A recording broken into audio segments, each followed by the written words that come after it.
Welcome into the Inside Slant here on the Sports Objective. I'm Dave Richmond with a nap. We're back on. Hey, Bubba, you awake?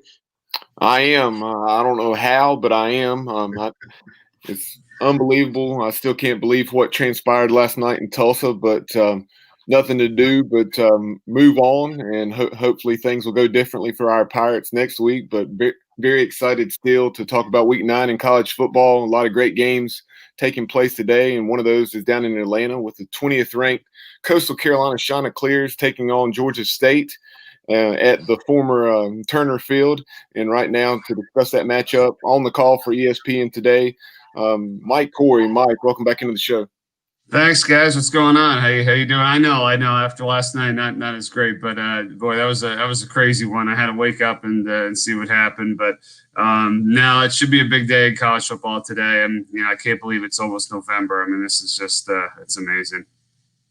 Well, just thinking about that yesterday, Mike, I'm just happy that, and maybe I should regret thinking that yesterday before the game. I was happy that we were playing football games, but after last night.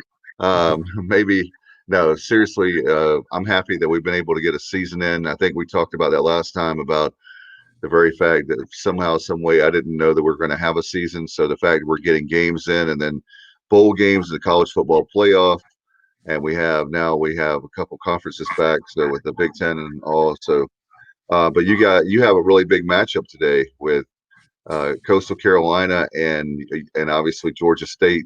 Both teams have looked really well. It's going to be huge. Yeah, no, it's going to be big. I mean, Coastal's 5-0, 20th in the country. Their quarterback should be back today, Grayson McCall. He was injured and didn't play last week, but their backup, Fred Payton, I mean, he's played a lot. I mean, he's thrown for over 2,400 yards in his career, so he's certainly capable. And they won last week, and I'm looking forward to seeing what they can do today. Georgia State on the other side too. They're a 1-point overtime loss and then a 7-point loss to Louisiana away from being 4-0 themselves. So they're really good. It's two programs that haven't really been in the FBS for all that long, but it's a really, really good matchup. And I'm starting to see a lot more of these teams, especially this year, make some headway and also show people around the country who they are. You know what I mean? Like Coastal Carolina has been and will be, as of today, on national TV every single game of their season. I mean, this is their 6th game of the year. They've been on the flagship on ESPN twice, and then ESPN2, and then this will be their 2nd on ESPNU, and then on Fox Sports 1. So I didn't know much about these guys, right? I don't think anybody did until this season. Yeah, Mike, taking a look at this matchup, I know you and I were discussing this earlier in the week, just talking about this matchup, and you talk about that big addition for the Chanticleers, getting quarterback Grayson McCall, who performed so well this season as just a redshirt freshman, correct? Mm-hmm, yeah.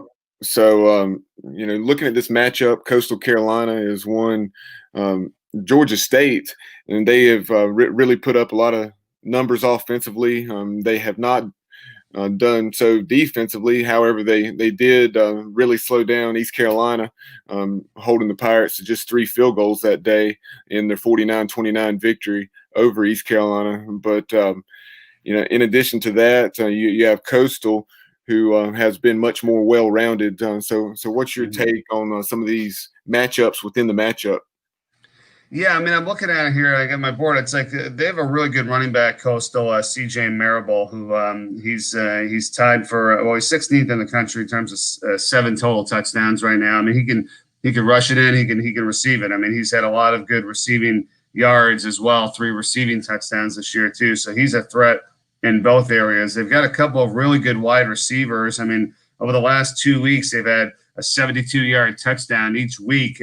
Sam Denmark last week, Javon Hiley, another guy who had it a couple weeks ago. Actually, it was Isaiah Likely, who's their tight end, who had a 72-yard touchdown. So, they can stretch the field and they can catch you if you're not prepared for it. I mean, I think the Georgia State defense is pretty good. I mean, they shouldn't be letting up those kind of plays, but it's happened. So combine that with a pretty good offensive line for Coastal and, what they've done, they can be explosive. So I'm going to look out and keep an eye on some of the wide receiver and the tight end matchups, especially to see if Coastal gets some big plays on them again. Because if they do, that's been the reason for some of their success. In Georgia State defensively, they have been really stout against the run. It's just been that pass defense, unlike against Arkansas State, where Arkansas State put up 59 points, but Georgia State held them to something like 40 or 50 yards on the ground. They just couldn't slow the Red Wolves down through the air. That's it. It's been the rush defense has been outstanding. So Georgia State has given up only a total of only 148 yards rushing in the last 3 games. So that's crazy. I mean, so you're right. I mean, but it's one or the other, right? And I mean, if they had an unbelievable pass defense, it wouldn't be giving up any points because that's hardly anything rushing the ball. So we'll see what happens today. But I would assume that if that's the case, Coastal's going to try to take some more shots and try to see if they can get them on a couple of those plays because they've only been giving up 50 yards rushing a game. And Mike, with obviously with the undefeated record that Coastal has it ranked, I think this has got to be the highest. I think this is the only time they've been ranked. So, but what are your my memory serves me right? Yeah. What is your thoughts on if they run the table? How high do you think they could go? I know it's a hard. They've got to still get their a few games left and all that. But if they run the table, do you think they could be a top 10 team, or it's probably going to be more like somewhere in the high teens, like 13, 12? Yeah, it'll be like a 12, 13, something like that. I mean, what this reminds me of is the UCF year, where they were undefeated. I mean, geez, what they had like 25 wins or I don't know what it was. They were, and they were known. I mean, they were well known at that point. So it's just the way it's going to be. I mean, I just think people need to really stop worrying about like something like this, this kind of a team, or even like a Cincinnati. Like, I mean, good for Cincinnati. I've done a lot of their games over the years. I mean, they're in the top 10 right now. They're not going to the college football playoff. Like, they're just not. Like, I hate to say it like that because I would love them to, but they're not going to do it. They're not going to be in the playoff. Like, when you have to look at it, like the reasons, and I hate to say it like this either too, but I'm just telling the truth. It's about money and the big time teams and the big matchups and the ratings and all that kind of stuff. That's what's going to happen. That's what's going to drive, putting those teams in those positions. And we see it every single year. They don't want an 8-team playoff. They don't want to see TCU versus, UCF or somebody that happen to pull off an upset in the semifinals, if they do something like that. They don't want that. Like, that's not going to happen, So it's great for teams like the teams in the American, which I think are just as good as some of the other power teams. I hate even using the Power 5 and all that crap, but they're not going to go to the playoff.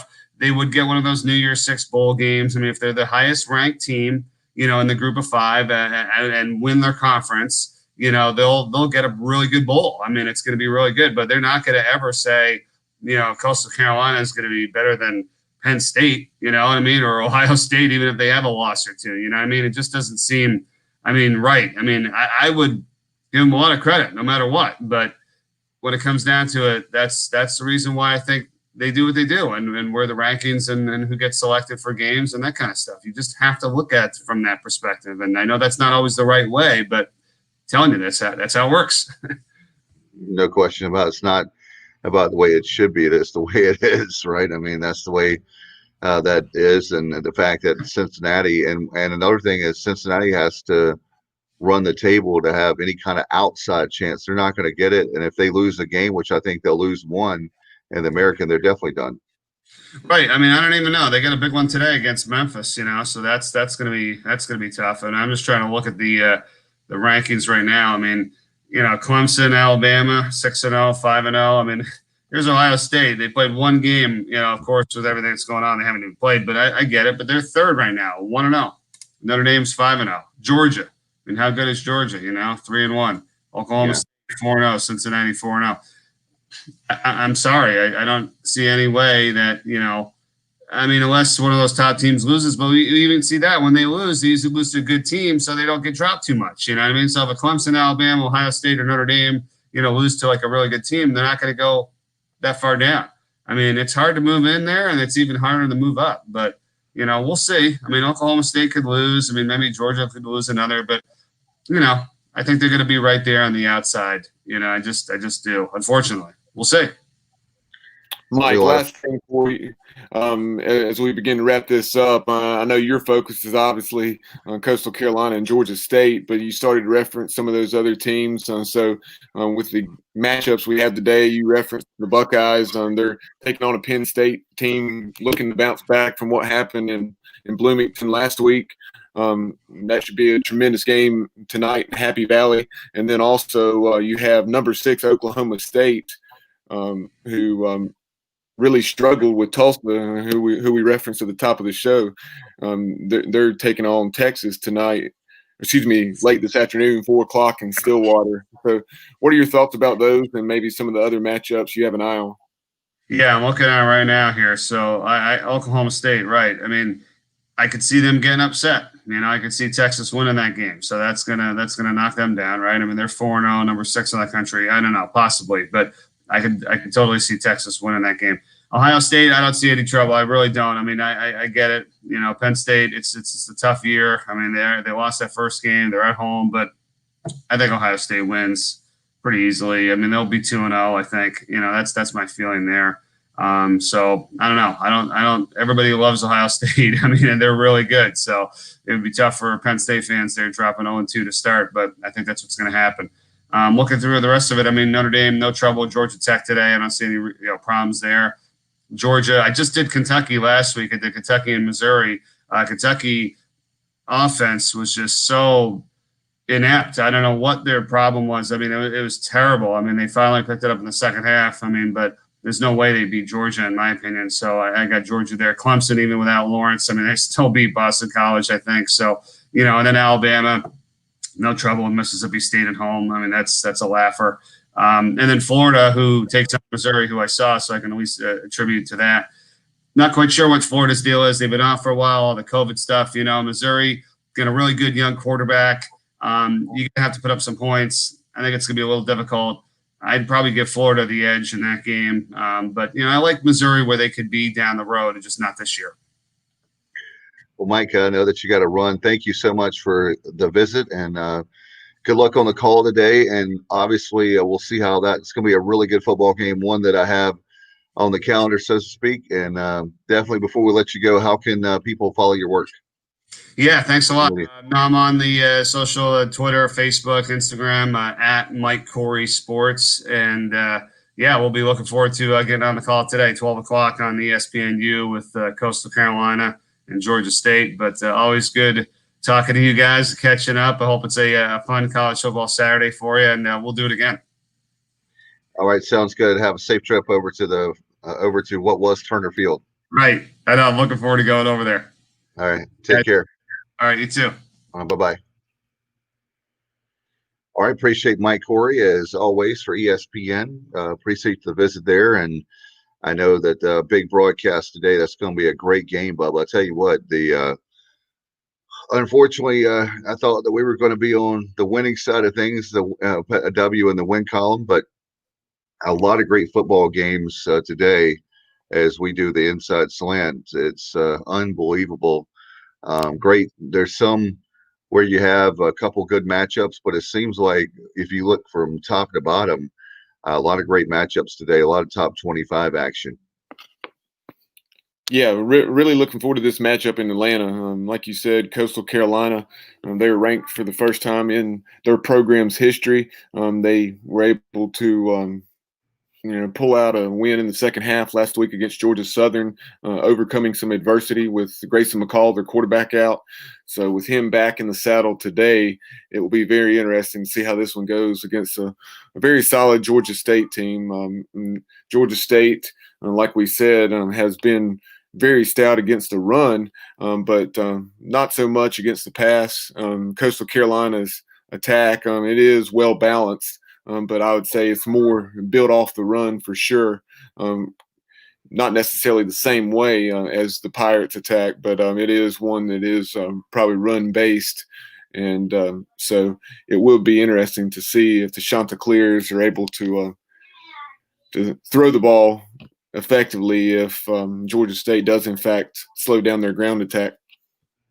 You know what I was thinking about a couple of days ago, Bubba, getting ready for our show, knowing that about Coastal Carolina that we're going to have Mike on. The very fact that Coastal Carolina, obviously, we know about their baseball team, right? Think about their baseball team and what a great story that was for college baseball. You and I and Kyle, and there's so many people that watch this show that love obviously college baseball. And I've always talked about how I think they're, as a brand, college baseball is way underrated. And you think about Coastal Carolina in football should have that same opportunity. Would they beat Alabama, Clemson? I don't think so. I mean, but they should be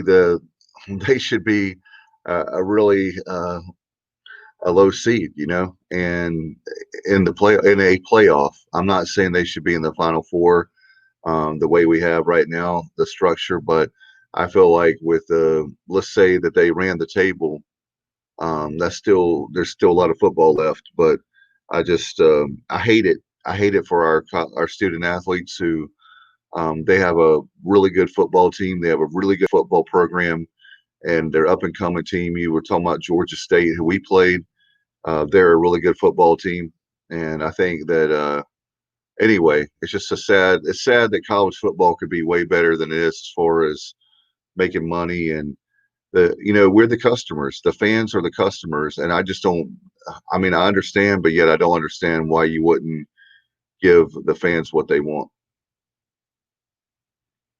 Yeah, I agree. And I would disagree a little bit with Mike, and as far as the point he was making, that comparison between Coastal Carolina and UCF, because UCF's schedule, in my opinion, was a little more challenging. But nonetheless, Coastal Carolina has an excellent football team. Jamie Chadwell's a tremendous coach, and going to be interesting to see where the Chanticleers season goes from this point on.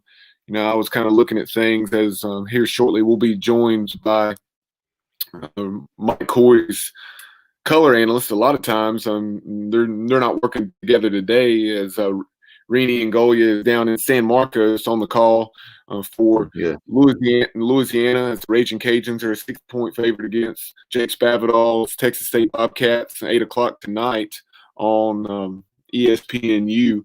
But it's going to be interesting to get Rene's take on the Chanticleers, because I know he saw them last week in Conway. He was on the call for that Georgia Southern game where they were able to win without their starting quarterback. Yeah, and Bubba, by the way, I know this is non-football related. I just saw our friend from Carolina Preps, Chris Hughes, just has on Twitter that one of my favorite actors, if you're a James Bond fan, he just posted that Sean Connery has passed. So if you love 007 like I do, I think he's the best James Bond ever. And sorry, I know we're doing a football show, but very sad to hear that. In fact, they're having a lot of trouble with the 25th Bond film being released because of COVID. They pushed it back again to April of next year. No Time to Die. But anyway, sad to lose Sean Connery. That's a big one for sure. And especially for that franchise, he's the one that put that franchise on the map. So, yeah, definitely. It was also Sean Connery, right, that was in The Rock? Yes. So, yes, that's correct. Because when I think of that, sometimes I'll listen to the BGP, the Black and Gold podcast for App State, and of course they call Kid Brewer Stadium The Rock. So it's funny to hear, I think it's sharp what they did with the intro to their podcast with Sean Connery from the movie, Welcome to the Rock, like they used at the ball game. Oh yeah. Yeah, he's smooth, and all those early. I mean, to me, Daniel Craig, and not to get off, we'll get back on the hinges really fast here, but I think Daniel Craig has really surprised me. I thought, obviously, Sean Connery will always be my number one Bond, but Daniel Craig has moved in the second spot. For sure, growing up, Roger Moore was big when he was the Bond when I was a little kid. I loved him, but I think for sure Sean Connery has always been the best. Speaking of the best, Rene's here backstage. We'll see if we can get him on. And I don't know if he's a James Bond fan or not. Rene, how are you, man? Good. How you guys doing? Finally made it back on. Awesome. Yeah, we just learned here on Twitter that I don't know if you're a James Bond fan, Sean Connery has passed away. So Uh, very sad. yeah, I didn't hear that. That's horrible, man. 2020. I mean, what? I mean, we got to get out of this year, right? Let's get to 2021. We're almost there. I was going to bail on Bubba, but I knew Rene was coming on, so I was like, I can't. There you go. Yeah.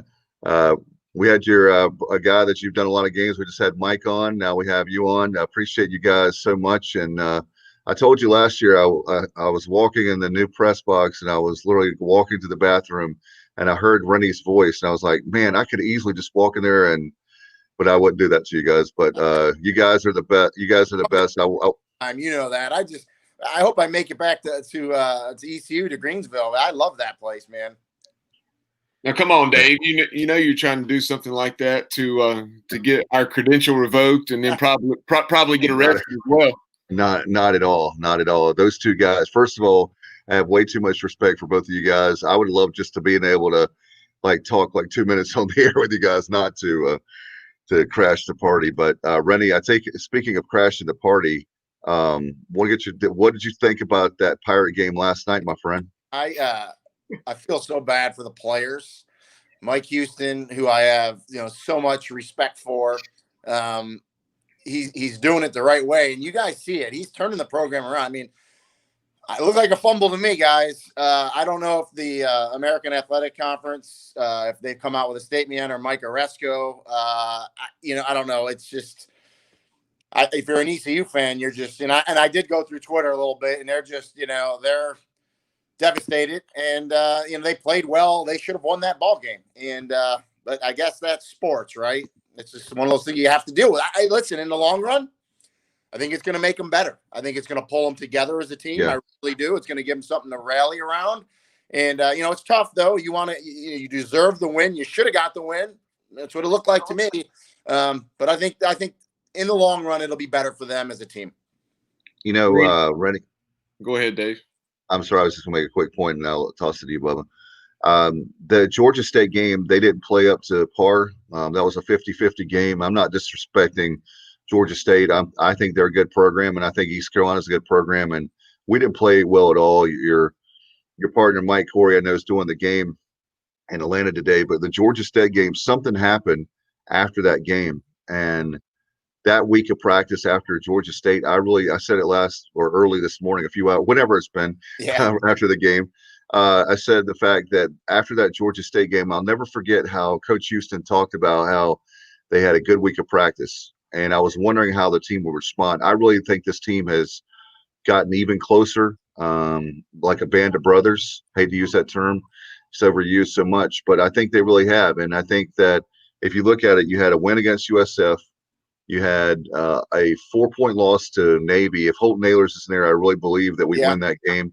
And then last night, I feel like we won the game. So it feels like 3 straight, even though it's only 1 win and 2 losses over the last 3 games. No, I would agree with you. And I think the thing with Georgia State is, I think the Sun Belt is so much better than people want to give them credit for. And I think even the players, even the kids in the American and in other conferences, you think to yourself, oh, it's Georgia State. They're not the best program, and I think we can go in there and beat them. So I think that was an issue, because I think Georgia State is much improved, and so I think that was a learning lesson for that team. I agree with you. Without Holt Nailers for Navy was really tough. So yeah, it's crazy. Everything that we've been through in 2020. With COVID and just everything going on, and then everything that's happened to this team in these games, boy, this team is going through a huge life lesson in a short period. And I think for the program, I think in the long run, I think Mike Houston has them going in the right direction, in the right way. And I just think this team has grown up and will grow up in a hurry in this season. What's going on here? Rene, I know last week you had the opportunity to see Coastal Carolina play, albeit without quarterback Grayson McCall. So what was your take on the Chanticleers, the way they were able to overcome some adversity last week in Conway, win a close ball game against Georgia Southern? And how do you see this one playing out today in Atlanta? Because you look at Georgia State, they're very potent offensively with Quad Brown and everything they have, the offensive skill positions. But then, defensively, they've been stout against the run, but they've really struggled to defend the pass.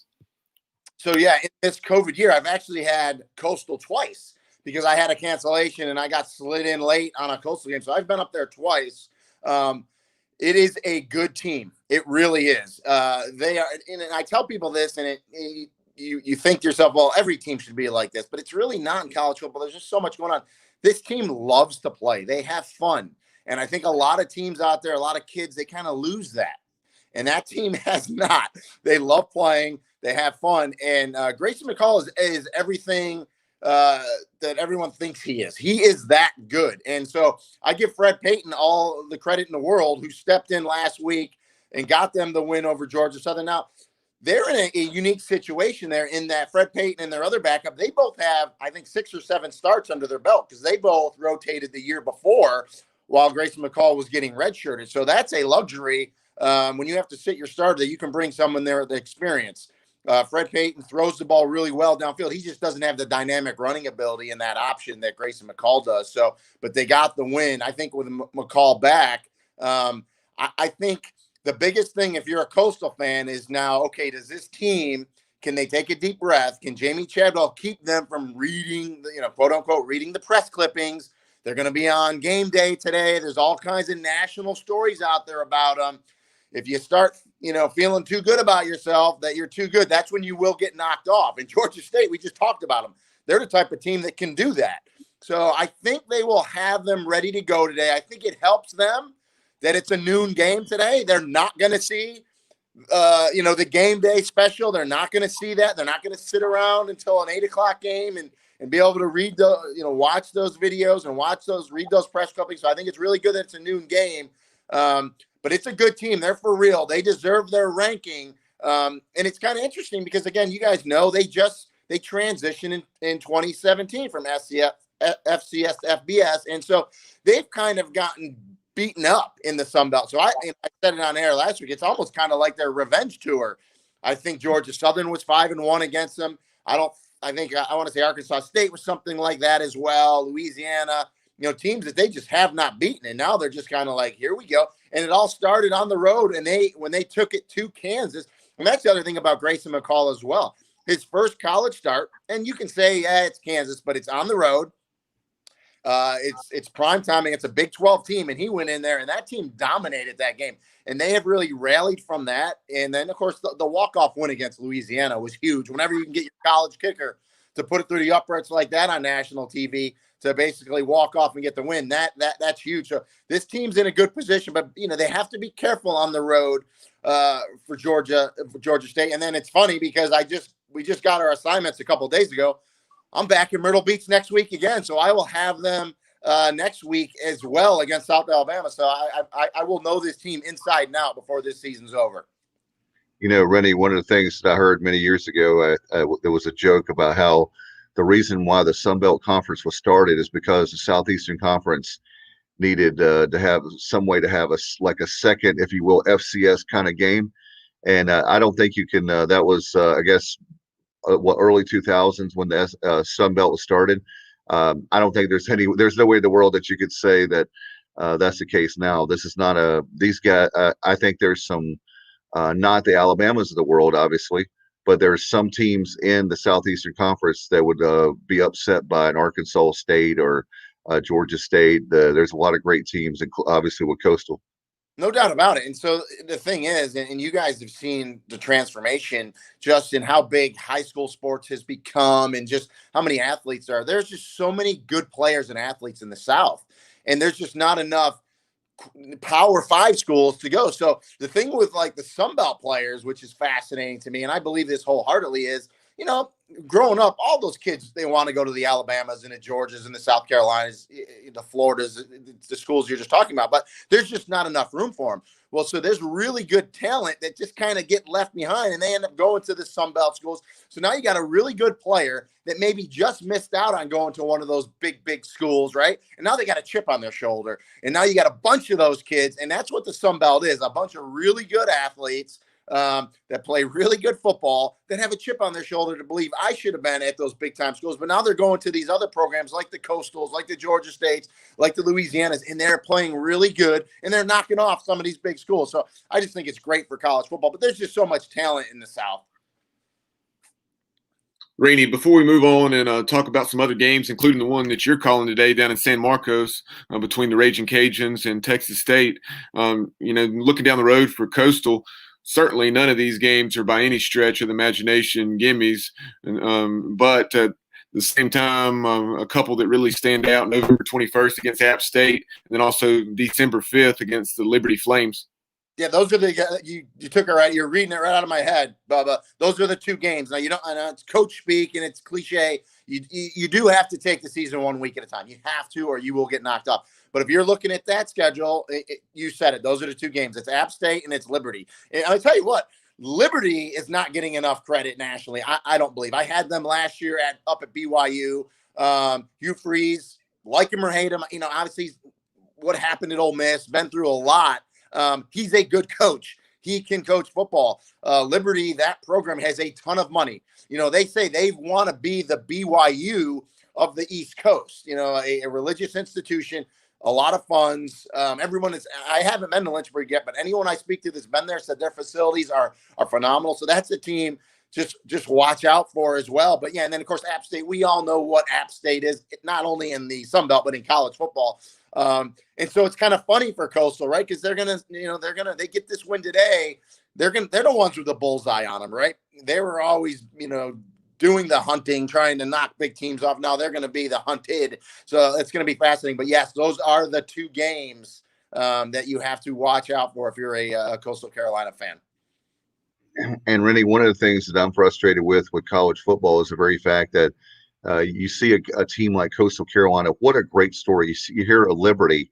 Those are, if you know anything about college football, those are teams that you can tell that the programs are being built from the ground up, and they're being built like a house the right way with the right foundation, et cetera. We could use all the house analogies in the world, but the very fact that in college football, those two programs this year have no chance at any kind of playoff is really sad. I wish there was some way that finally the powers that be in college football, you have right now with the NFL number one, right? Yeah. College football is always number two. They could have a chance to be number one in America for the number one sport if they really finally said, oh man, do you realize that we could make even more money for the conferences, that we finally give the customers, aka the fans, what they really want? Yeah. And a team like Coastal Carolina winning the college baseball, the World Series a few years back, and that was such a great story. And think about the story I was thinking about a couple days ago, the very fact of if this was basketball season with March Madness, what a great story Coastal Carolina would be. And I was like, but oh well, we're college football, so it's a great story here now in the regular season. And even if they go undefeated, they go undefeated, and that's a great season, guys, but no dice as far as anything beyond that. Well, and that's it. I mean, if you're a group of 5 program right now, realistically, the best thing you can play for is a New Year's Six bowl game, which is great. That's a huge thing. It is, but I hear you. I thought this year with the COVID year being a one-off type of year with just mayhem, that if they were going to do something, go ahead and do it now. Let every conference champion in, see what happens. You can go back next year. No one's going to say anything. You say, oh, I did it because of what was going on with COVID. So I thought this was a perfect excuse to give them a chance. Maybe they're afraid that it would be too successful, right? I mean, who knows what they're thinking. But I'm with you, Dave. I think eventually they will expand. I've said it. I'm a proponent of giving put all 5 Power 5 champions, put them in, right? Okay, that gives that conference championship something. It's huge, right? So all 5 powers get in. I think you put the Power 5, the group of 6, the group of 5. You put the team that would go to the New Year's Six. You put them in the playoffs, so you can do that ranking the same way. That gives you 6, and then you go 2 at-larges. It can be anyone. Listen, is that ideal if you're a group of 5 team? No, but at least it gets you to the table. So we'll see what they do. But I agree with you. It's tough, but you know what? These teams, I think these players, they're playing for conference championships first and foremost, and then if they can get to a great bowl game. And that was some great news yesterday. I know you guys saw the menu, if you will, come out of the college football bowl games that'll be out. I think it's 37 now. So I'm excited. I love bowl season. There's some that had to cancel for this year, but hey, 37 with the playoff games, with the championship, still a lot of football in the postseason. So, all in all, guys, to this point right now, with everything that's going on in our country with COVID, I would tell you that, in my opinion, college football has been a raging success. Yeah, we've had postponements. Yeah, you're going to get some cancellations now because the Big Ten, Pac-12, there's no wiggle room. But by and large, I couldn't be more thrilled than what's happening in college football. Rene, transitioning back to what you have coming up tonight, 8:00 on ESPN. You have Billy Napier's Raging Cajuns 4-1. Obviously, they made headlines in that opening week, taking down Iowa State, who's been so good. And then you had Texas State. Yes, they're 1-6, but Jake Spavital, if you've watched them play at all, they've been competitive against a lot of pretty good football teams like BC. And obviously that game was on the road. So what's your take on this one? Do you see the Bobcats, giving the Raging Cajuns any type of scare? Listen, they should have, to answer your one question, they should have beaten Boston College. They had that game won, and they let it slip away. They are probably, I'm going to go out on a limb and say they're the best 1-6 team in the country. They ran into BYU last week. Okay, BYU is another one that's for real this year that's playing some pretty good football. I love Jake Spavital. I think he's a great coach. Listen, he's in his second year. All right, I don't have the exact numbers, but I think they have 50 new players on that team. If you count, freshmen that are now eligible to play, transfers, JUCOs, basically no spring ball. So you're dealing with all that stuff, just trying to get going. And they're one of those teams. I can't believe, guys, they've played 7 games. I mean, that's amazing in and of itself when you look at that. Their last 5 games, guys, have been on the road. When they play tonight at home, 49 days straight they've been on the road before they play tonight. That's amazing, and they've redone their schedule. When they played that early game, I wish I had their schedule in front of me. The early game in the season, they lost all their tight ends, okay, because of COVID testing. All their tight ends. Jake Spavital didn't say, we're not going to play. We lost our tight end group. They said, we're going to go ahead and play anyway. And, by the way, they were all false positives. So he lost all his tight ends for false positives, but he went ahead and played. So I love that mentality. They understand you're not losing eligibility of players this year. They're just trying to get guys reps. There's a lot of guys that need experience. So it is what it is for them this year. Obviously, they would love to win, but they are learning in this program. This is one program, guys, when we circle back next year, let's talk about them, because I believe you're going to see, you always look at improvements from one year to the next. UCF used to have those big improvements. I guarantee you Texas State next year is one of those teams that's going to have the biggest improvement in the country. Now, their quarterback, Brady McBride, if you haven't seen this kid, really exciting. He's a Memphis transfer. He gets compared to a lot of guys. He kind of gets compared to Manziel. He kind of runs around in the pocket. He has an arm delivery. He's one of these guys that can deliver it high, medium, sidearm. He does it all. He's kind of a gunslinger. He'll throw it back across his body. He can get the ball intercepted. But I love Jake Spavital. He compared, and I'm a big golf fan as well. He compared it to a golfer. He's like, do you want your quarterback to just be that kind of, steady golfer that's going to get a bunch of pars and just do the job? Or do you want the guy that can go out there and knock off 3 birdies in a row, get an eagle? And by the way, he made triple bogey a hole because he's trying to make a shot that most people won't. That's kind of Brady McBride, and I kind of love that mentality out of your coach, saying, letting your quarterback go out there. And again, he's young. He's going to get reps as well. They're a fun team. They got some good running backs, Brock Sturgis, Kelvin Hill, Jeter. These guys have all transferred for some big schools. He's got a lot of transfers on that team. Talking about guys with chips on their shoulder, right? You go to big programs, it kind of doesn't work out. You kind of go back to Texas home. So, I like Texas State. With everything I just said, Bubba, I think Louisiana wins the game. It's a good team. You talked about them knocking off Iowa State, and they knocked off Iowa State. Kind of what I talked about before with ECU, kind of, don't let your guard down on Georgia State. I think all those Big 12 schools Big 12 schools let their guard down on the Sun Belt. And I think what happened was those Sun Belt schools showed how many athletes they have in their speed. Because if you watch that Iowa State Louisiana game, that was the difference. Louisiana just looked like they had way more athletes all over the field. So I like Louisiana tonight. Billy Napier's a great coach. The question is, can Louisiana keep him? I think he's gone. I think they're going to come and grab him. I'm kind of surprised he didn't get nabbed up last year. If you're into analytics, he's a huge analytics guy. I've had unbelievable conversations with him about analytics. Every program out there has an analytics book that they use. Some coaches use it more than others. Billy Napier uses analytics 100%. He's the head coach, but he also calls the play, so he knows the down and distance. So every time he makes a call on 3rd and 6 or 4th and 2, and depending on the score and where you are in the field and what his book says, he lets analytics. He believes analytics 100%. So analytics makes the calls with him. I think it's fascinating when you watch Louisiana play.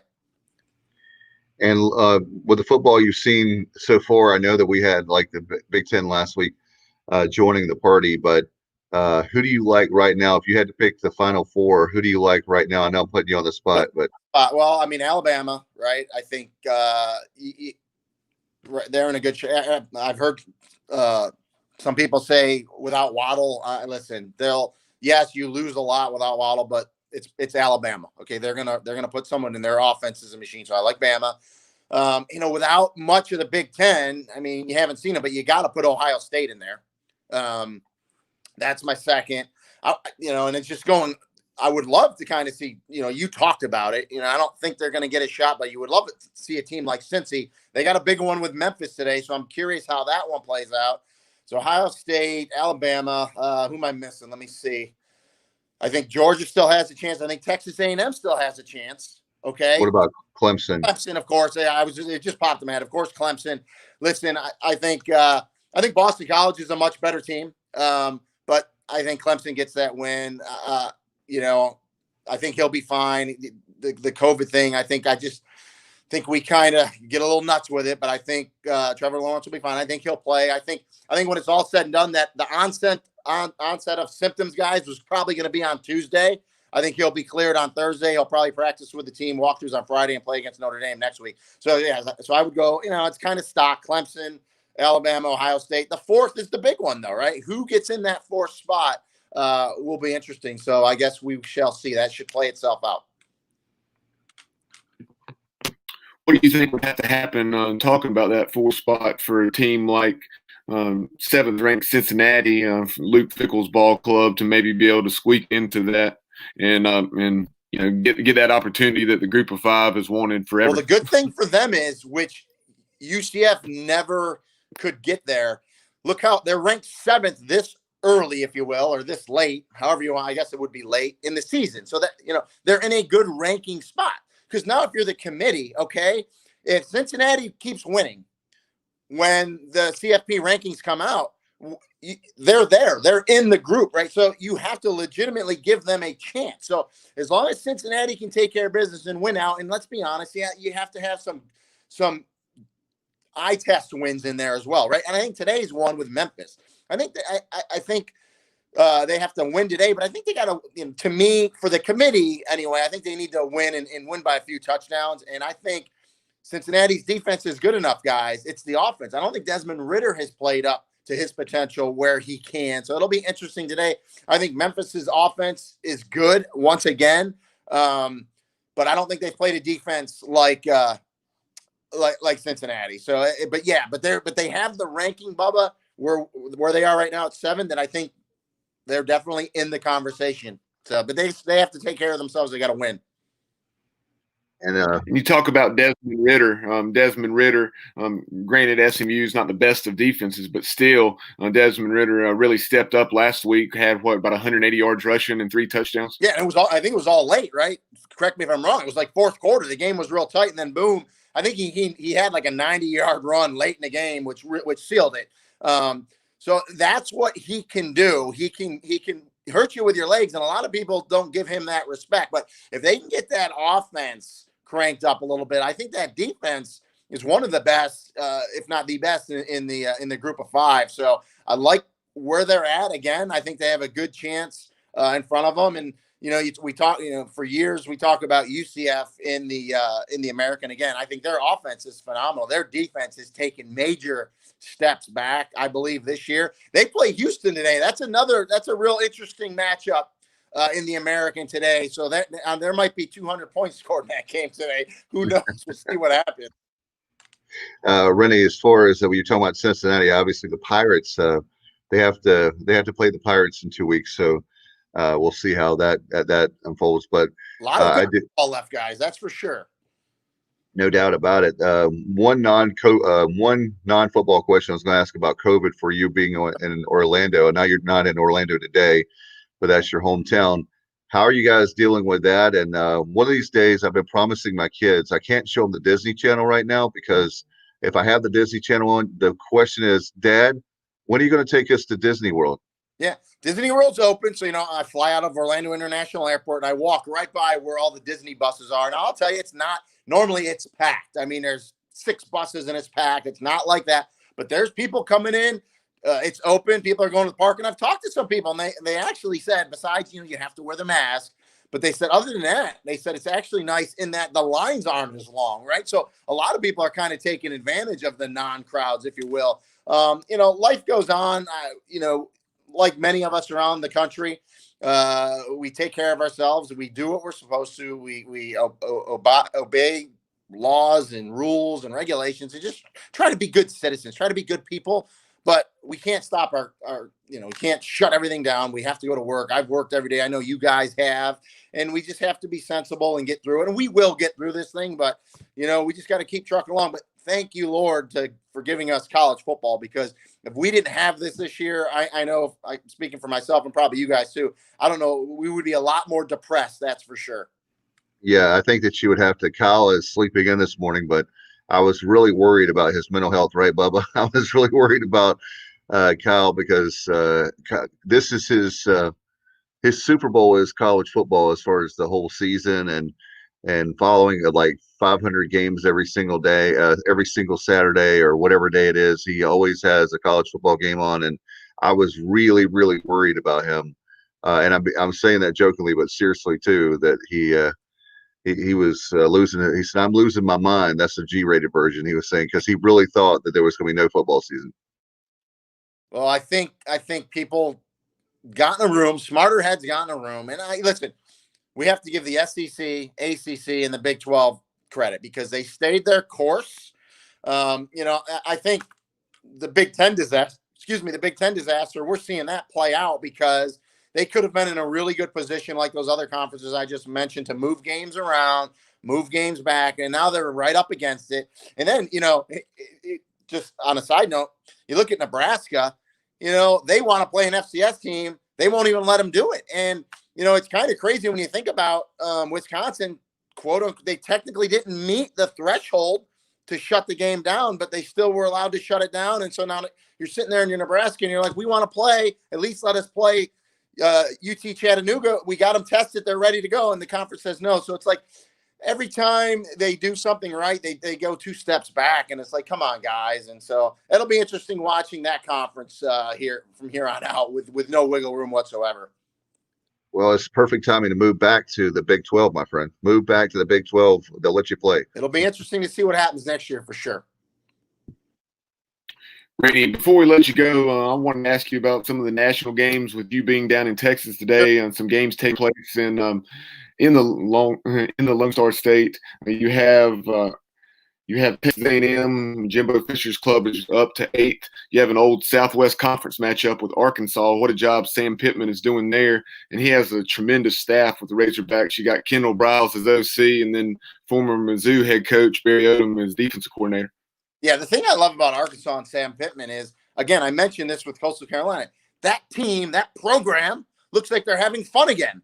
Their fan base, and I mean, man, it's just – It's crazy the 180 they've done. And it just goes to show you, they have players on the team. They have athletes. So, yeah, that's a fascinating one. I think Texas A&M, though, I think Jimbo has probably heard it enough times how much money he makes. I was listening to a national radio show this week, and they broke it down. He makes It's just crazy. Jimbo Fisher, 780,000 per game.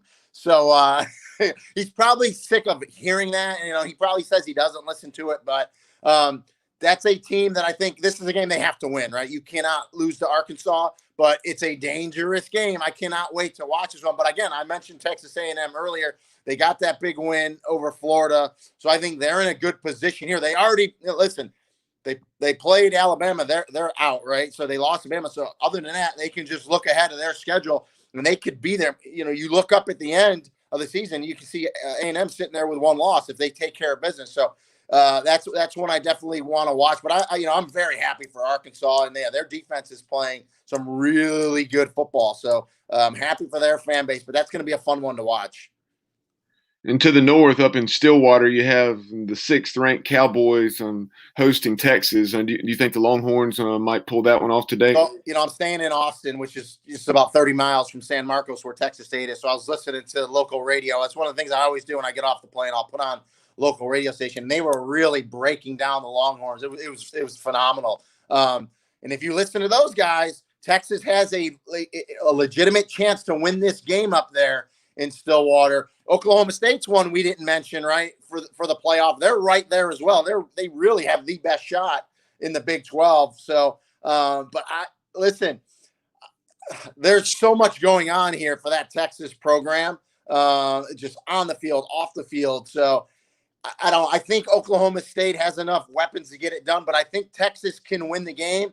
I think if if they spread out Oklahoma State, if you see a lot of 4 wides and you spread out that Oklahoma State defense, and Ellinger has a good day spreading it around and then hurting them with his feet, I think Texas can win that game.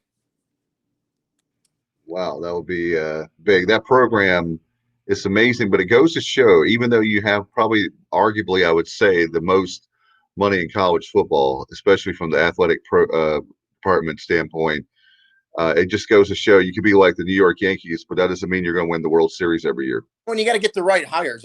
Tom Herman's a great coach, but he's been through a couple different coordinators now, right? A bunch of different assistant coaches, and just you look at the program and you go back.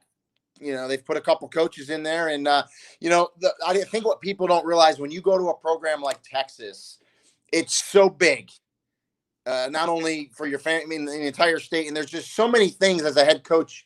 You're a CEO that you have to deal with outside of actually coaching the X and O's. And it weighs heavily. And I think Tom Herman has seen that. I think every coach, that's Charlie Strong dealt with it as well. I mean, so you deal with a lot of things off the field there. And again, with COVID and social justice, they're dealing with a lot of that stuff this year. But again, they have the athletes, they have the players. Can they have the game plan to go up to Stillwater and get the win? I think they can. But we'll see. That's why we love college football. No question about it. Appreciate you coming on, Rene. I know it's going to be a great game tonight. Are you? I guess you're always naturally caffeinated, so I guess you're going to run around the hotel a few times or get some some iron. Or... This is my first. It'll be 8:00 Eastern, 7:00 here. This is my first night game. I've had all noon games, so I've been up super early and just right to the stadium. So now I'm in the Coastal games 8:00 next week as well. So. Just, I'm going to go grab a little breakfast, meet with my partner. I'm working with Mike Cousins tonight, another play-by-play guy that I've used to work with. So we'll talk about the game a little bit, get a little breakfast. I'll work out, and just now it's hurry up and wait, and I'll watch some games. All right, sounds good. Before we let you go, how can people follow you on social media? Yeah, really just Twitter. It's at Rene Ingoglia. You won't find another Rene Ingoglia on there. It's RENEINGOGLIA. So once you start putting it in, even though you screw up the spelling, it'll pop up. All right. We enjoyed it as always. Enjoy the visit. Look forward to the game tonight and even next week. And I look forward to the visit again real soon with us. You got it. Talk to you guys later. Thank you. All right. Take care. I appreciate Rene very much. And Bubba, action-packed show. Got another great guest now. Yeah, he'll be joining us. He stepped away back in the green room. He'll be with us momentarily. Yeah. Alan Blondin, he is the beat writer for the Coastal Carolina Chanticleers. I know we've discussed that game some, but now we'll get a even better feel for it from someone who follows that program on a consistent basis, day in, day out. So here in just a moment, we will catch up with Alan. It looks like Alan's ready to join us right now, and we will bring him in. Alan, we appreciate your time. Yeah, gentlemen, thank you. I'm sorry, get here late. I had a little trouble finding the link, but we're good. No problem. Thank you. We appreciate you coming on. You're obviously in Atlanta, getting ready for the game today, noon. We already talked to Mike Coy, the play-by-play voice, on the call for ESPN, and you had the 20th ranked Chanticleers taking on a very talented Georgia State club. First of all, let's just talk about the meteoric rise of the Chanticleers, first ever ranking in program history, and now learning how to play with that ranking. We'll talk about Jamie Chadwell's ball club. Yeah, they just entered FBS, and they had a whole transition. They joined the Sun Belt in 2017. They've only been they've just gotten their 85 scholarships. This is kind of their first year to have a full scholarship. So they finished 3-9, 5-2, 5-7, 5-7. The first 3 years in the Sun Belt, 2-6 in the Sun Belt the conference game. So they're 3-0, they're 5-0. They're having more fun than anybody I've ever seen in a locker room. That's kind of the crazy part about these guys is they celebrate a win like no other team has ever celebrated a win. Yeah, you talk about that celebration. I saw that on social media last week. What took place after that victory over Georgia Southern. And obviously, I saw the eagle and the kind of the wrestling theme there, but I did not realize until one of my App State buddies told me that was kind of a play on what Georgia Southern does with their celebration. Yeah, every week they play for a trophy. Like Jamie Chadwell assigns an assistant coach each before the season starts. He gives them each one game to pick a trophy, so they come up with the trophy for that game. It always has something to do with the opposing team. So Chad Lunsford has done a people's elbow on a chair, the coach at Georgia Southern. So the Coastal guys decided they would take the people's elbow on a chair a little further, and they did a orchestrated, off the top rope, atomic elbow wrestling scene.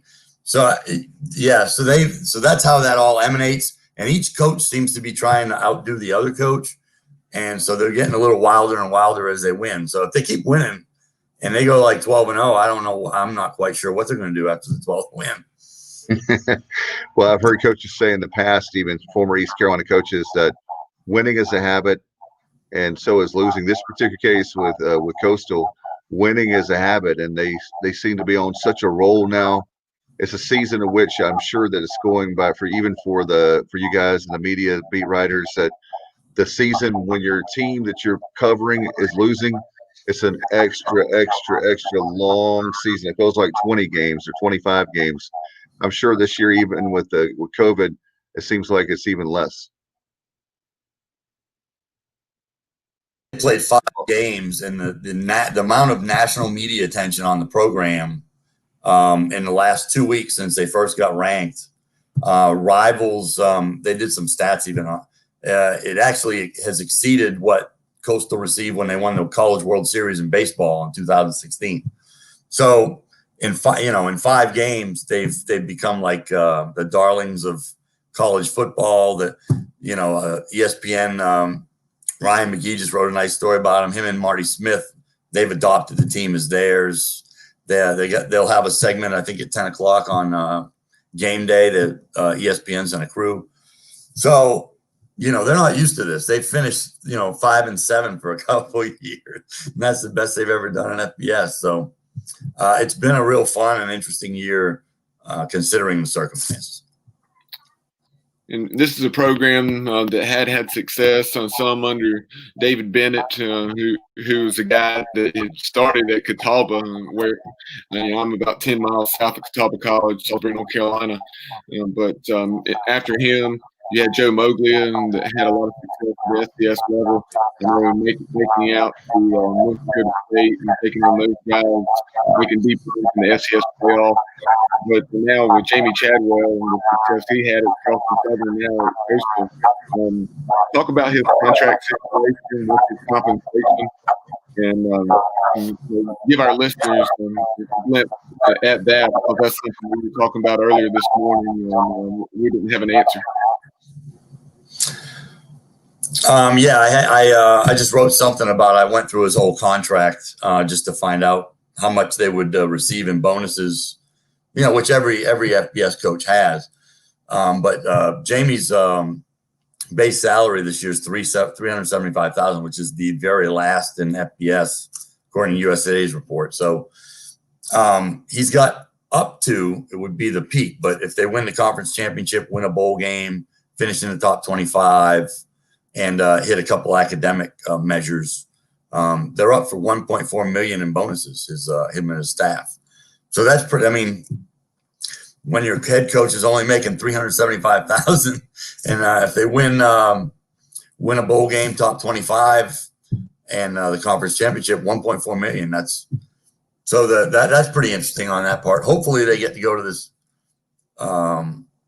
The group of fives entry into the New Year's Six bowls. That's worth a lot of money.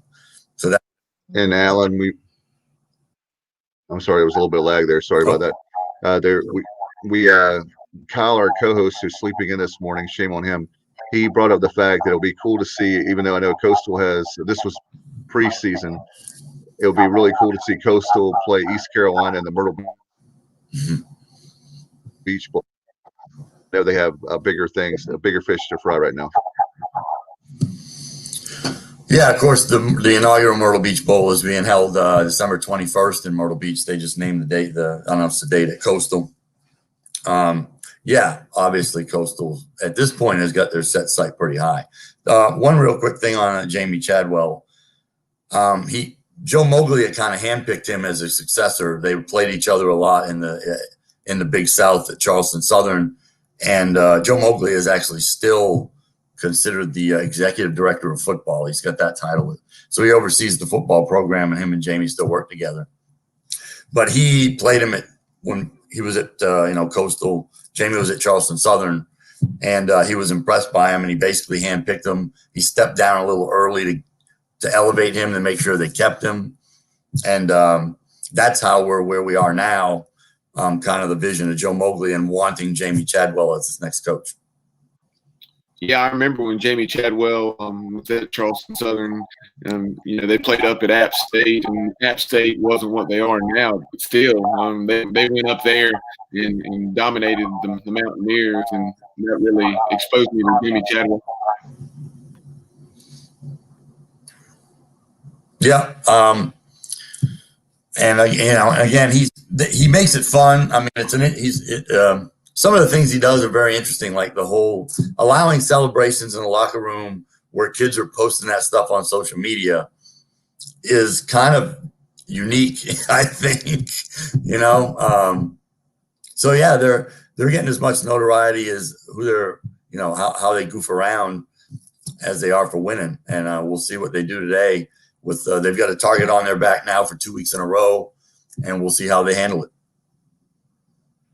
And that's what I was going to ask you, Alan, with earlier, and I forgot. It's the very fact of how are they handling the pressure? Yeah, they. Up to now, they seem to be handling it well. They had to play a game last week without their starting quarterback. Their first game out, like I said, after getting this ranking, all the attention they got. And their starting quarterback ends up being out, and they end up, they beat Georgia Southern by 2 touchdowns last week. So that kind of showed a little bit of their resiliency, resolve. They do have a lot of senior leadership.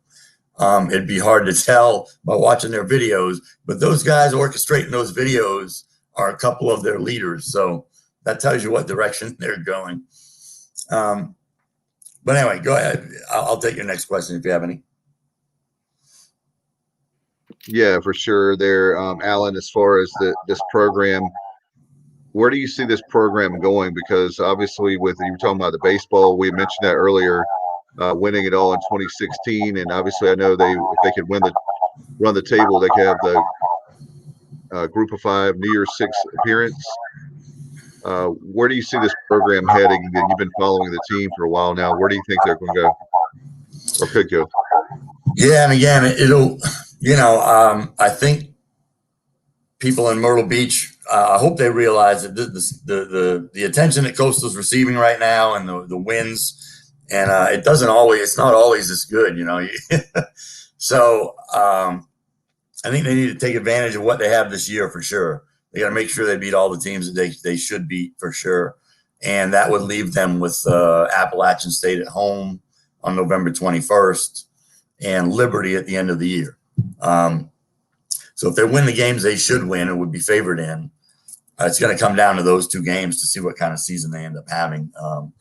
You know, so, and then that'll kick in all those bonuses for Jamie as well. But yeah, to sustain this level of football at Coastal Carolina, we'll see. They just got to that scholarship level. It will require repeatedly good recruiting to sustain this, because they've got a lot of seniors that are running this. And the hold on one second. I got I had it on the tip of my tongue. Yeah, we'll see what they've just done now. This little run they've had, 5-0, top 25 2 weeks in a row. That'll probably help their recruiting as much as anything, no matter what happens for the rest of the year. So they should have a good chance of sustaining this level of athlete and play moving forward. And Alan, as far as you being the beat writer for the Sun-Times, does that help sell newspapers? Is like the editor saying, "Hey, hey, Alan, your team is winning now, so we're selling more newspapers." I wish newspapers were still being sold. I'll be honest.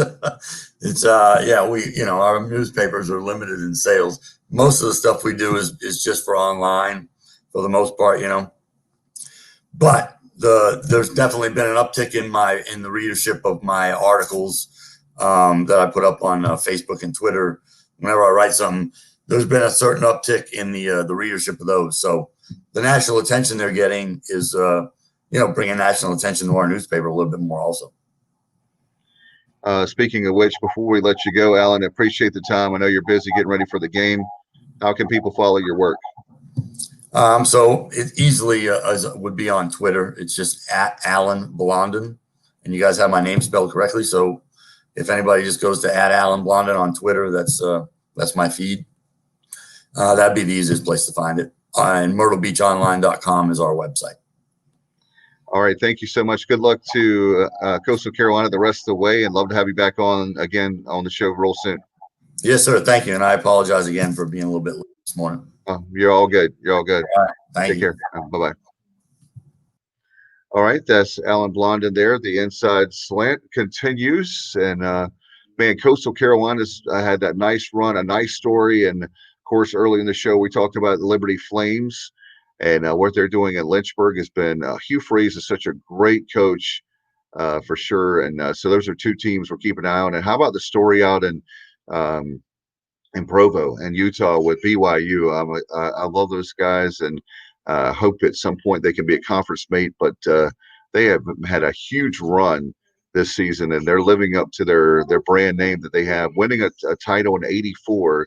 You would think that they would get another shot at some point. It doesn't look like it'll be this season, unfortunately, but it is what it is. Bubba, I know that we got another great team. Dave, interesting nugget as far as BYU is concerned. I saw this on the bottom line on ESPN last night during our game. I guess it was that the Cougars have outscored the opposition by more than any other team, with the exception of Clemson. They outscored the opposition by something like 180 points. It's crazy, and I really like that team. Obviously, I'm not a fan as far as pulling for that team, but what they've done over the years, their brand name, and like I said, for the American, I wish we could get them. And Boise and maybe Air Force have a 14-team league, but that's a whole nother show, shall we say. A team that we're talking about making the playoffs is Cincinnati. I know, Bubba, you and Kyle had a chance to sit down with Chad Brendel, right? Yeah, we caught up with Chad Brendel, and we've obviously had Chad on the show numerous times before, talking both football and basketball. We caught up with him on Friday afternoon late and to discuss today's matchup with the 3-1 Memphis Tigers coming to Nippert Stadium. And we'll go to that interview with Chad Brendel right now.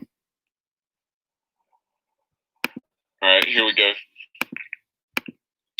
We continue on with the Inside Slant previewing Week 9 of college football, a big game in the American taking place at Nippert Stadium as we have the 7th-ranked Cincinnati Bearcats taking on the Memphis Tigers. And right now, to preview that one, we're very excited to welcome back into the program from the Bearcat Journal, Chad Brendel. Chad, appreciate you joining us again. Not a problem. Always a pleasure to be on, gentlemen. We have 7th-ranked Cincinnati, 4-0, taking on 3-1 Memphis. Of course, last year, these two teams met in consecutive weeks, with Memphis winning close ball games in each of those. First of all, before we dive into this one, let's just talk about what Cincinnati did down in Dallas, really dominating that game, particularly in the second half against SMU.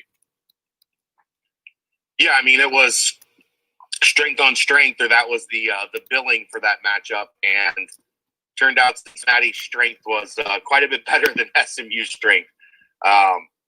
Cincinnati has been just incredible defensively this year, and if not for a rash of penalties in the second half, SMU wouldn't move the ball. Shane Buechele just never found a rhythm, never got comfortable. You could tell with the way that how physical Cincinnati was with the SMU receivers that it was a miracle. By the middle of the second half, it seemed like all of their arms shrunk 3 or 4 inches. They did not want to make challenge catches, and Cincinnati took them out of their comfort zone offensively, and they got things going on the ground. Des Ritter played up to his potential, ran for 171 yards, 3 touchdowns rushing, a touchdown passing, and that's what we expected Cincinnati's offense to look like this year. And their defense is one of the top 5 defenses in college football right now. Yeah, it was impressive. Anytime I would turn it over to that game, and SMU looked like they were about to do something, Cincinnati would just bow up. I mean, y'all's defense looked as physical as anybody I've watched play this year. And as you move forward this week to Memphis, I actually think Memphis should probably be in the top 25 also. I know they lost to SMU, but it was a really close, hard-fought football game. And, Memphis has some COVID issues coming into that game. And from a physical standpoint, I think Memphis is more physical than SMU. Yeah, I think Memphis is 26. So, I mean, they're right on the cusp. They are a little bit more physical than SMU. Their styles offensively are very similar.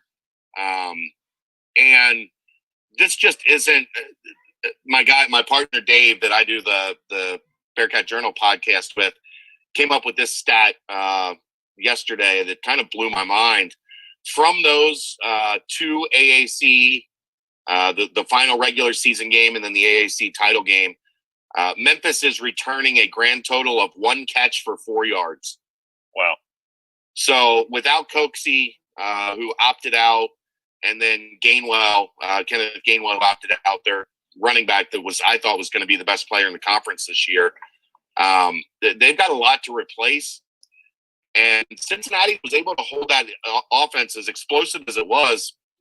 Cincinnati was able to hold that offense in check a little bit last year in those 2 games. So if they can keep on the trajectory that they're on, I think Memphis is going to have a really difficult time moving the football.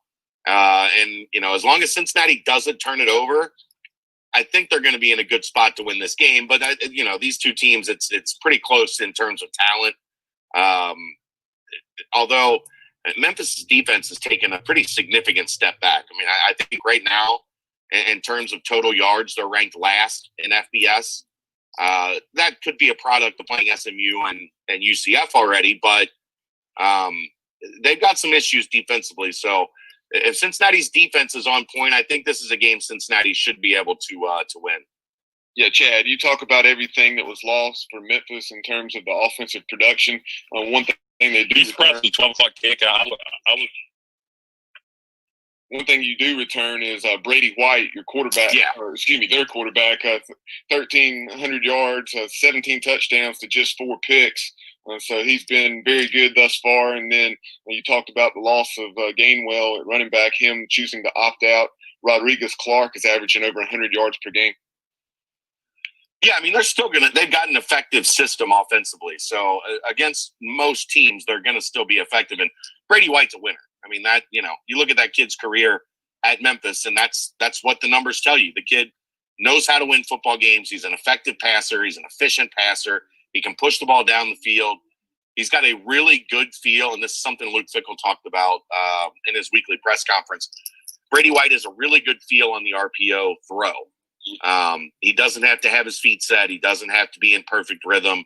If he sees it, he gets it out and gets it complete. And that's something you kind of have to do against a defense that is as physical and aggressive as Cincinnati's.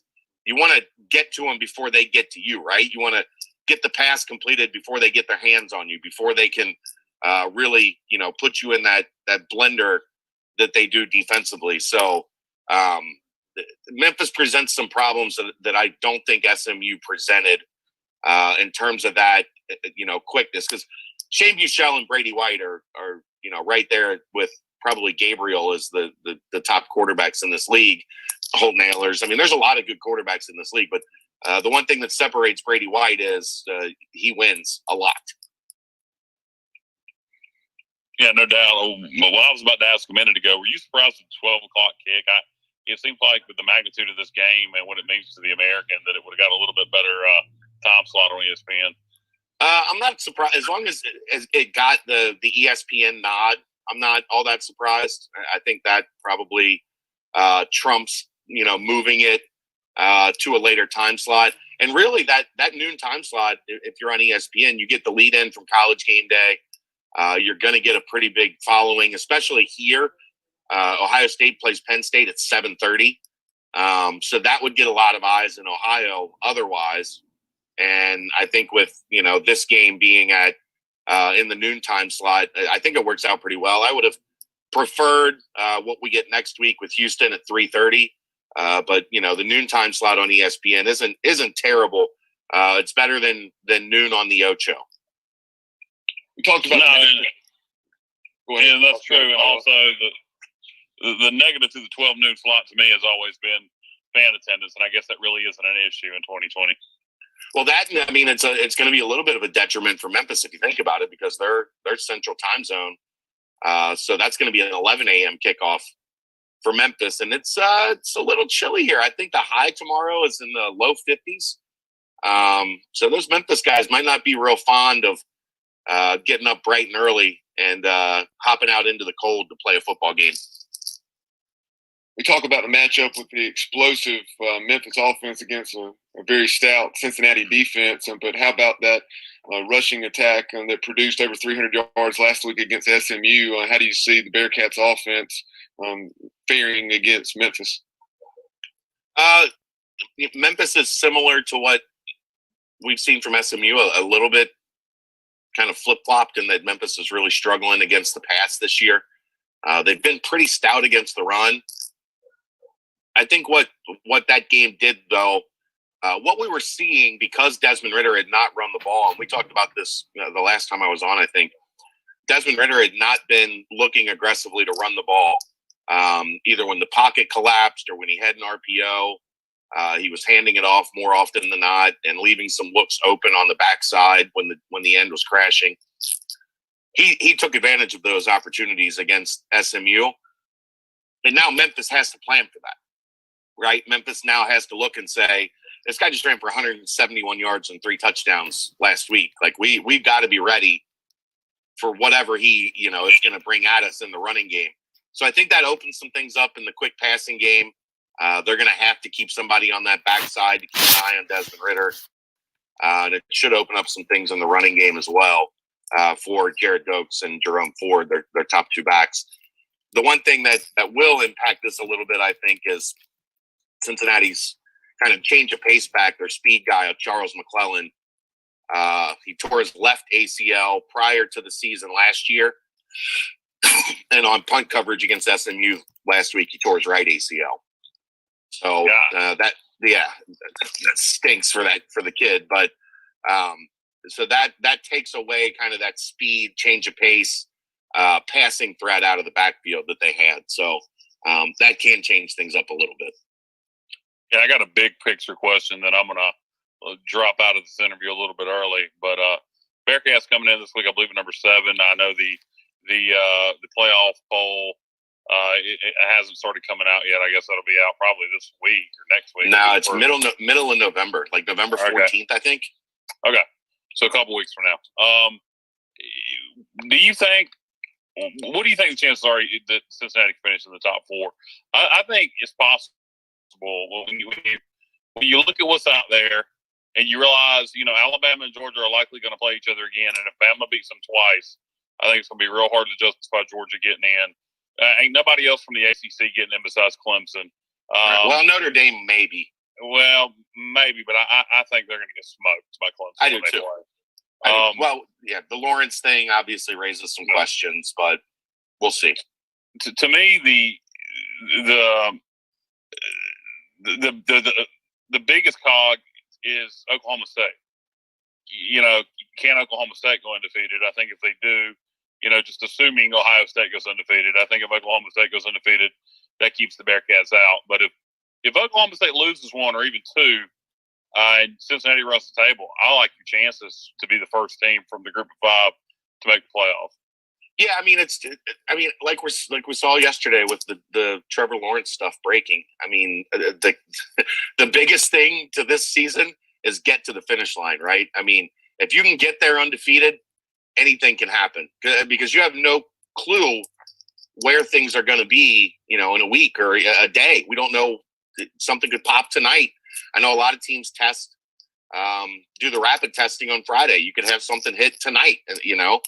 What happens? Ohio State, Justin Fields positive or anything around the country right now can throw everything, especially in the Big Ten where it's 20 days if a guy gets a positive. So they're definitely the thing that was important was starting ranked. And then when they took all of those Big Ten and Pac-12 teams out of the rankings when we thought they weren't going to play, it has an impact, I think, on voters. And the voters don't matter. Well, the playoff committee is what matters. But I think it has an impact to normalize kind of a team being up there when Cincinnati starts at 13 or 15 or wherever, a couple of those places have them. And now they're moving up, one spot or two spot. It's not like, how Central Florida had to do it in the beginning when they had to come from unranked and then fight their way all the way into the top 10. This is a little bit different of an environment where Cincinnati's starting highly ranked and has the ability to hang around if they continue winning. So I think that's the key to it is just keep stacking W's and who knows what's going to happen around you. At this point, all you can do is hope to get to the finish line intact. And if you do that with an undefeated record, you're going to have a chance to be in the playoff. Chad, going back to something that we talked about off the air before we started recording, give our listeners and viewers the latest in terms of the crowd size at Nippert Stadium. What can happen this weekend? They've announced that there will not be it's not open to the public for the rest of the season. So that covers this week, next week with Houston, and then the following week as East Carolina comes to town. What they're allowing is every student athlete or every football player gets 4 tickets to distribute. So 400 people roughly from that. The coaches get to bring their families. I don't know if they've limited Luke Fickell and Marcus Freeman on the number of their kids that they're allowed to bring. That would, that's a significant jump in attendance. I don't know if you know this or not, but Fickell has 6 kids and Freeman has 6 kids. No, I had no idea. Fickell has 2 sets of twin boys. Wow. Yeah. Yeah. So his wife has his hands full. Or her handful, excuse me. Very much so. And then I think the only change this week is that they have decided they're going to allow and it makes sense because they're being tested constantly. They're going to allow the other student athletes on campus into the football game to hopefully provide a little bit more atmosphere. But as it is right now, a couple hundred for UC. I think 100 is the number of visitor tickets that they give out.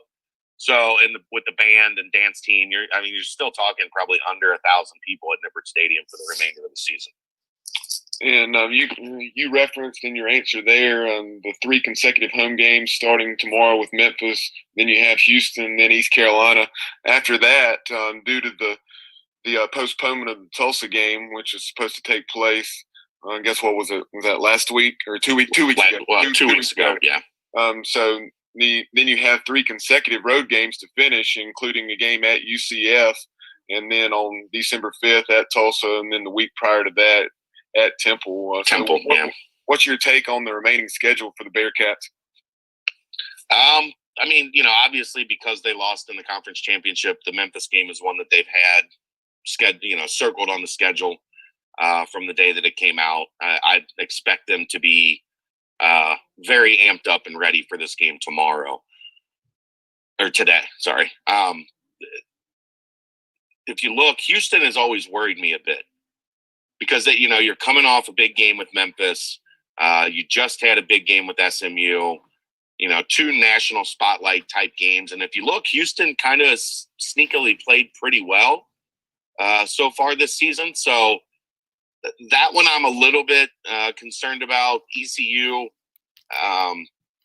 we saw that this defense get lit up by ECU last year in a performance that was unlike any other than Ohio State. ECU was really the one team that gave them fits. So it'll be interesting to see if that's a matter of they figured something out in this scheme that they like to attack, or if Marcus Freeman, comes up with a new plan of action against that ECU offense. And then UCF in the bounce house, it doesn't matter what COVID's doing. They're going to have 30,000 people in the bounce house, I assume. That's how UCF rolls. So that one's going to be very difficult. Stopping them offensively 2 years in a row is a challenge. We don't know much about Temple yet because they just started playing. I need to see a little bit more for them. But then Tulsa, I think, is a team that's made very much in the image of Cincinnati. I just think Cincinnati is farther along in that progression.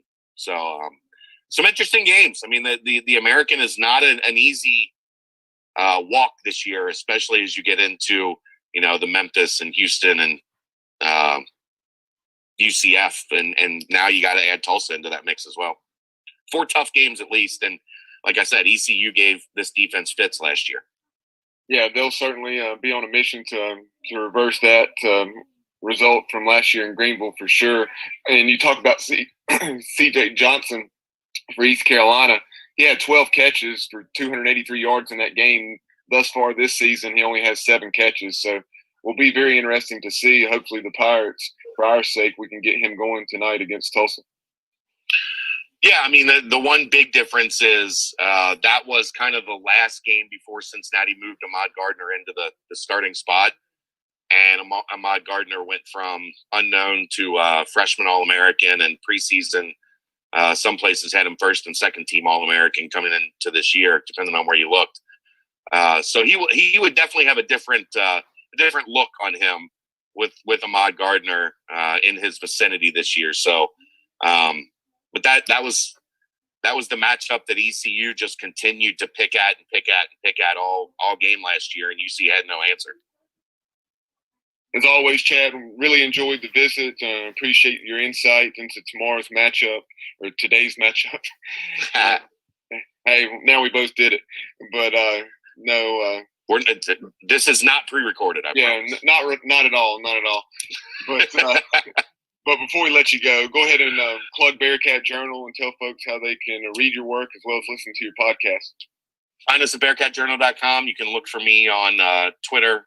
Look for me on Apple and SoundCloud, either Chad Brendel or Bearcat Journal. You can find the podcast there. Bearcatjournal.com gives you all the latest info on the team, who we're playing, and all the latest recruiting info for the University of Cincinnati as well. So check it out. All right. Here we continue the inside slant to Chad Brendel.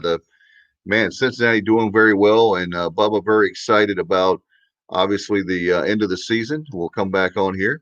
But this next for a few games, we'll see how Cincinnati does. But it's going to be a great day of college football. I know that appreciate your hard work as always, my friend. And I know that we've had a really long day and then and basically a nap. And I know there's going to be a lot of exciting games as we talked about and discuss. And we'll talk a couple more minutes and get out of here. Yeah, a tribute here to the Williamston legend and East Carolina, former East Carolina Director of High School Relations, Harold Robinson, with the ceiling fan there. Anybody that's watched it when H. Rob. I didn't know where you were going. I thought it was actually you were being sincere, like something he gave to you, like a. Yeah, anybody that's watched the show when H. Rob's been on knows what I'm talking about. So I know right now if Josh Smith was tuned in, he would definitely be laughing.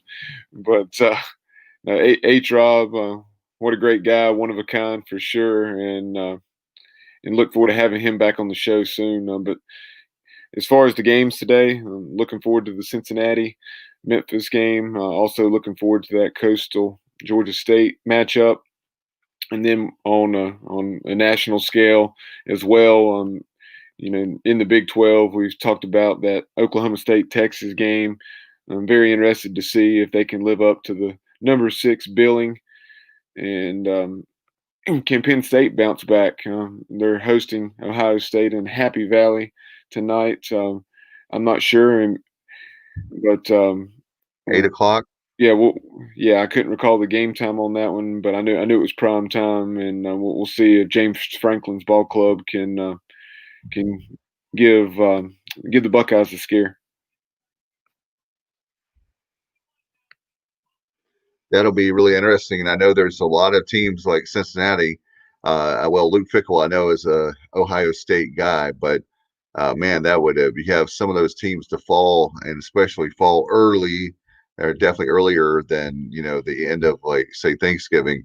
You definitely would, maybe, who knows what's going to happen with Cincinnati, but definitely a great thing. I tell you, Bubba, I'm going to I definitely need to see how many points I have. I think I get a free pizza with Domino's because I've been ordering Domino's a lot with the what I like to do is on a Saturday, I don't know about you, and then we'll wrap it up, but I like to get my big screen, which I have like it's actually to my left, 65-inch TV, and I have a couch and recliner, and then get Domino's pizza. I'm so lazy that I can get some Domino's pizza for lunch and some wings and some soda and just enjoy myself.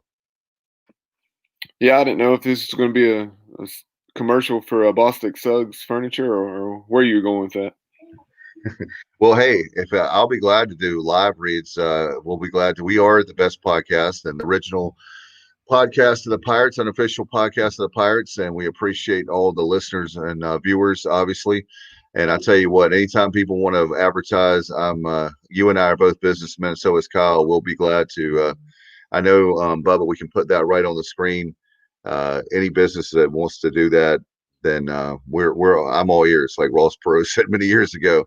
By the way, too, Bubba, before I forget, are you kids? I wanted to ask you at the beginning of the show, and we had to jump right in there with Mike Corey.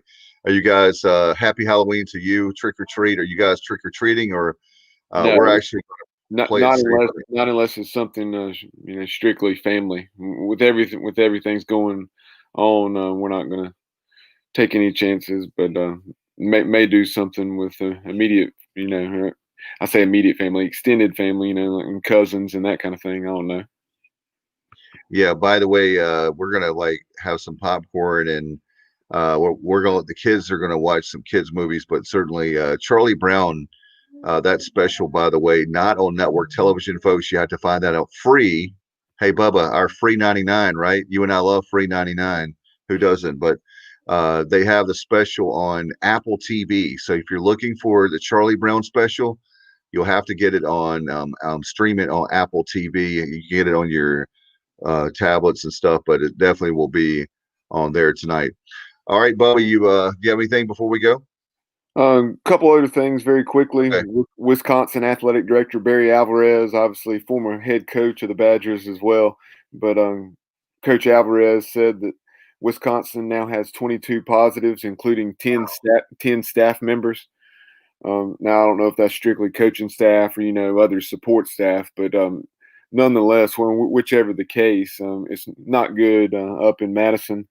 And then the last thing I would say is I don't think we've even mentioned this game, and but up in Morgantown today, number 16 K-State, and they're actually a 5-point dog to West Virginia. So keep an eye on that one. Can K-State, who's won 4 straight, including that game at Oklahoma, since they were upset by Arkansas State in Manhattan in their season opener, that game's 12 o'clock on ESPN2. So give that one a look and see if K-State can stay right there.